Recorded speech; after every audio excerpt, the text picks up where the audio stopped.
Talk to me about your morning routine. What does that look like, typically? It depends on the time of year, really. Okay, so let's say off-season and prep. Off-season, I wake up and I usually just do a bit of light cardio. What sort of time do you typically get up? It's been brutal lately. I've been in different time zones for the last 6 months, so it's just whatever time zone I'm on. Okay. But lately, I've just been not putting on alarm, and I've been waking up at about 7:30, 8 o'clock or so lately. And I normally wake up and I just do like a little bit of cardio, just like 20 minutes just to make sure my appetite's going. And then I have a cold plunge. I usually dip my legs in there at least, if not my full body, and just like are up to my waist. Then shower, eat, go to work. What will you tend to have off-season? What will breakfast look like?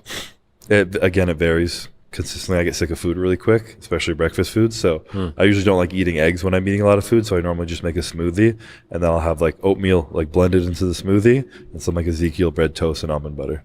Okay. And then what about prep, which I'm guessing is significantly more dialed? Prep evolves, and like I'm not trying to like, I evolve. So I'm very fluid. Like my routines are like, what time do you train? Depends on the time of year. Like it's just wherever I feel natural, I just kind of flow into that state and do what I can, and I kind of thrive in that structure rather than really regimented.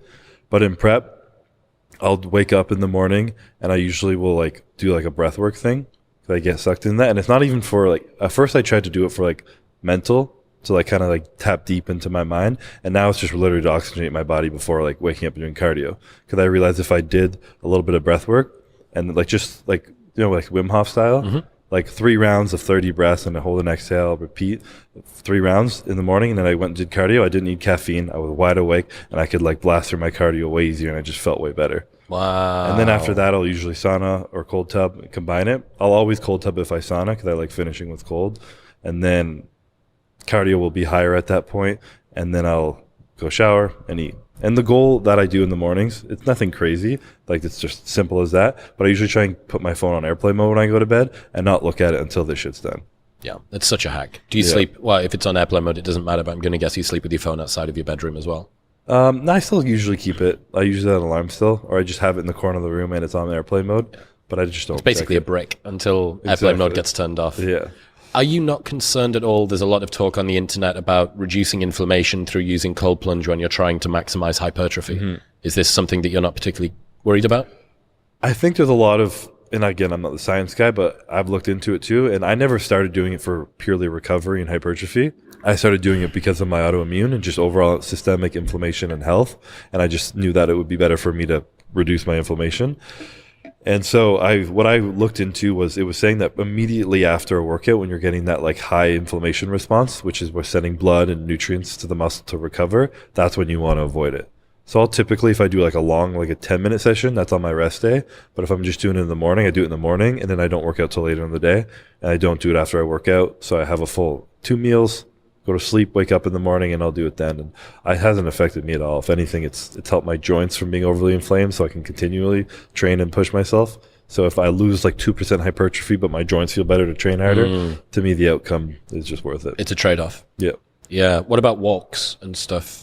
Like cardio? Yeah, continuing to just get yourself moving, sunlight exposure, stuff like that. Yeah, I think, like, do I do it or do it real? I definitely do it more in prep again. I definitely slack off more than I should in my off season, but I do cardio in my off season so that I can eat. I usually just do a treadmill in there, but when I'm in prep, I'll just like roam around outside a little bit after a meal just to make sure I'm digesting properly, and also to take my mind off life sometimes, to just kind of relax. But I'm not too like crazy methodical with these things. I just make sure everything's on point.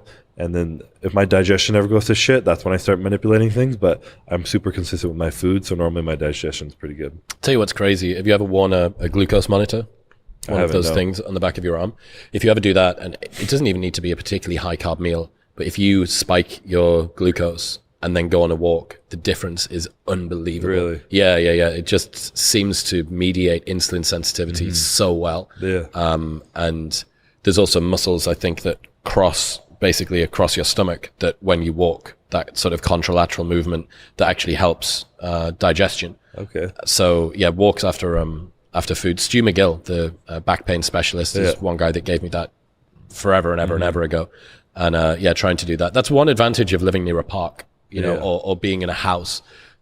It's hard in Florida, though. Yeah. It'll be like 110 degrees and humid. So if I'm in the office and I go take a walk outside, I'm coming back drenched in sweat. Yeah, true. It might be good for the for the calorie burn. But that's one thing I was talking to a couple of friends about that moved into this awesome new apartment complex. But one of the things that you don't see is a price that you pay is if you do want to go out for a walk, it's like 5 minutes. Yeah. It's 5 minutes to get downstairs. Well, if you take the stairs, that could be part of your walk. Yeah, the stairs are kind of lame though, aren't they? They're kind of tough. Yeah, but going downstairs is at least good for your knees, so.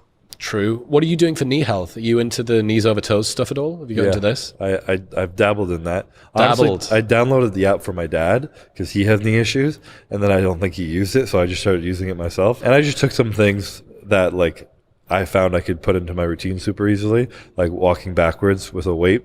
And when I don't have like a sled, I'll do it on the treadmill turned off. Yep. I'll just turn off the treadmill and push the tread. Yep. And I'll warm up like that. I go on the stairs, walk up it, turn around, walk backwards. I've seen videos of you going backwards upstairs. Yeah. I train my like tibia rather than just my calves too. Some band stuff, pushing my knee backwards. I've definitely implemented that, and it seems to be helping.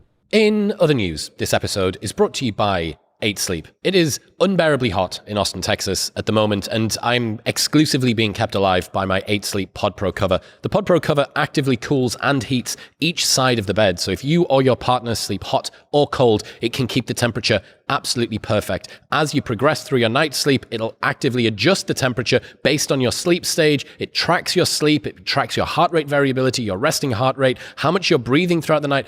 It's incredible, and it does all of this by just slipping over the top of an existing mattress that you have. Good sleep is the ultimate game changer, and if you are focusing on your sleep, if you want to improve your rest and your recovery, this is an awesome place to begin. Best of all, they deliver internationally, and you can get $150 off any Pod Pro cover by going to 8sleep.com/modernwisdom. That's EIGHT sleep.com/modernwisdom.